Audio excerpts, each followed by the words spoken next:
ಎಲ್ರಿಗೂ ನಮಸ್ಕಾರ. ಇವತ್ತಿನ ಈ ವಿಡಿಯೋದಲ್ಲಿ ಭಾಳಷ್ಟು ಜನ ಒಂದು ಡೌಟ್ ಇದೆ. ಏನಂದರೆ, ಗೃಹಲಕ್ಷ್ಮಿ ಹಣ ಏನಿದೆ, ಸರ್ಕಾರ ಪ್ರತಿ ತಿಂಗಳು ಮಹಿಳೆಯರಿಗೆ 2,000 ರೂಪಾಯಿ ನೀಡುವ ಯೋಜನೆ ಇದೇನಿದೆ, ಸರ್ಕಾರ ಈಗೇನು 2,000 ರೂಪಾಯಿ ನೀಡ್ತಾಯಿದೆ ಪ್ರತಿ ತಿಂಗಳು, ಅದನ್ನು ಡಬಲ್ ಮಾಡ್ತಾ ಇದೆ ಅಂತೆ.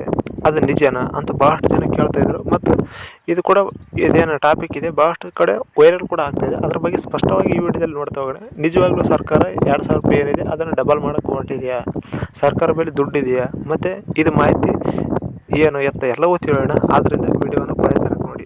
ಈಗ ಬನ್ನಿ ಸ್ನೇಹಿತರೆ, ವಿಡಿಯೋವನ್ನು ಸ್ಟಾರ್ಟ್ ಮಾಡೋಣ. ನೋಡಿ ಸ್ನೇಹಿತರೆ, ಸರ್ಕಾರ ಎಲ್ಲಿಯೂ ಕೂಡ ಮಾಹಿತಿ ನೀಡಿಲ್ಲ ನಾವು ಗೃಹಲಕ್ಷ್ಮಿ ಹಣ ಏನಿದೆ ನಾವು ಡಬಲ್ ಮಾಡ್ತೀವಿ, ಅಥವಾ ನಾವು ಕಡಿಮೆ ಮಾಡ್ತೀವಿ, ಅಥವಾ ನಾವು ಕಟ್ ಮಾಡ್ತೀವಿ ಅಂತ ಎಲ್ಲಿಯೂ ಕೂಡ ಮಾಹಿತಿ ನೀಡಿಲ್ಲ. ಇದೇನಿದೆ ಶುದ್ಧ ಸುಳ್ಳಾದ ಮಾಹಿತಿ. ನಾನು ಹೇಳ್ತಾ ಇರೋದು ಏನಂದರೆ, ಅಫೀಷಿಯಲ್ ಆಗಿ ಮಾಹಿತಿ ಬರೋವರೆಗೂ ನೀವು ಯಾವುದೇ ಕಾರಣಕ್ಕೂ ನಂಬಕ್ಕೆ ಹೋಗಬಾರ್ದು ಇಂಥ ಸುಳ್ಳು ಮಾಹಿತಿಯನ್ನು.